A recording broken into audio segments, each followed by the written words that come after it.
Hay historias que casi se han perdido en el tiempo, ¿no? Hoy vamos a rescatar una de ellas. Y no llegó como uno se imaginaría. No fue el estruendo de una batalla, ni una hambruna lenta. No, llegó en silencio, en los barcos. Era la peste negra.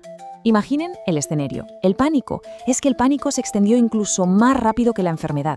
Los médicos, sin saber qué hacer, se escondieron. Los nobles, pues a sus castillos. La sociedad, la que conocían, simplemente empezó a venirse abajo. Pero en medio de todo ese caos, con todo el mundo huyendo, hubo un grupo que hizo algo que desafiaba cualquier lógica. Se quedaron. Simplemente se quedaron. Hoy sus nombres se han perdido, pero lo que hicieron, su sacrificio, todavía resuena. Así que en este análisis vamos a descubrir su historia.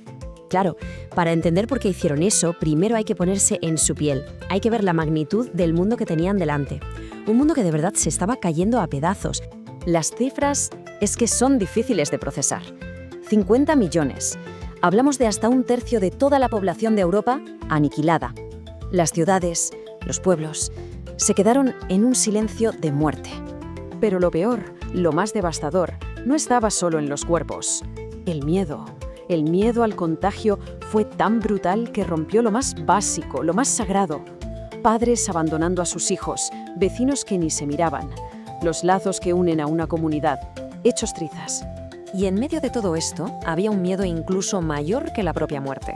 ¿Cuál? Morir sin confesión. Hay que entender que para la mentalidad de la época eso era la catástrofe definitiva, la condena eterna sin vuelta atrás.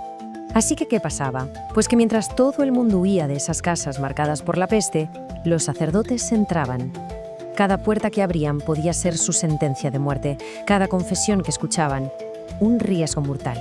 Claro, este compromiso tan firme tuvo un coste inimaginable, y se pagó con la vida de miles y miles de ellos. Vamos a verlo. Fijémonos, por ejemplo, en la ciudad de Siena.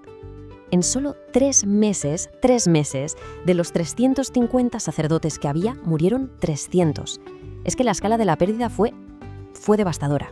Y ojo que Siena no fue una excepción, ni mucho menos. En París, por ejemplo, tenían que ordenar nuevos sacerdotes cada semana para poder reemplazar a los que morían. En Aviñón enterraban a cientos de personas al día en fosas comunes. O sea, esta misma historia de sacrificio se vivió en toda Europa. Probablemente estemos hablando del mayor sacrificio colectivo del clero en toda la historia. Y aún así, es una de esas historias que el tiempo, parece, ha querido olvidar. Y aquí llegamos a la pregunta del millón. ¿Por qué? ¿Qué impulsa a alguien a caminar voluntariamente hacia una muerte casi segura? A ver, lo primero que hay que dejar claro es que no estaban obligados. No había ninguna ley que les dijera, no podéis huir. De hecho, muchos se fueron y nadie los juzgó por ello. La respuesta, al parecer, estaba en una creencia muy profunda, en una especie de imitación del sacrificio definitivo. Pensaban, si Cristo murió por nosotros, ¿cómo no voy a morir yo por mi gente? Y es que la diferencia es clave. Para ellos, ser sacerdote no era un trabajo del que puedes dimitir cuando las cosas se ponen feas. No, era un pacto, un vínculo, como sellado con sangre, que exigía estar ahí precisamente cuando todo se ponía más oscuro. Hay unas palabras de un sacerdote anónimo que lo resumen todo. Lo escribió en su diario y nos deja ver de cerca ese coste personal y esa determinación, que era inquebrantable. Pero bueno, todo este sacrificio inmenso no fue para nada. Aunque hoy no recordemos sus nombres, lo que hicieron acabó transformando el mundo. Así que vamos a ver cuál fue su verdadero legado. Pues de las cenizas de la peste, lo que surgió fue una Europa completamente distinta. La fe se hizo algo más personal, más directo. La propia relación con la Iglesia cambió. Y de esa experiencia de dolor compartido nacieron nuevas órdenes religiosas. Pero, ¿y los protagonistas de esta historia? Desaparecieron de la memoria. Sus cartas, por miedo al contagio, se quemaron. Sus tumbas, sin nombre. Es como si la misma plaga que combatieron se hubiera encargado de borrar su recuerdo, de borrar su sacrificio. Nadie lo resumió mejor que el escritor Boccaccio, que por cierto, vivió la plaga en sus propias carnes.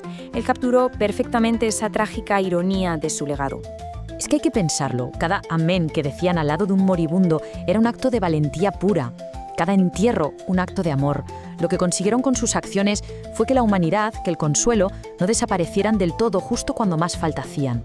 Y su historia, al final, nos obliga a hacernos una pregunta. ¿Qué heroísmos silenciosos, anónimos, estamos pasando por alto hoy en día?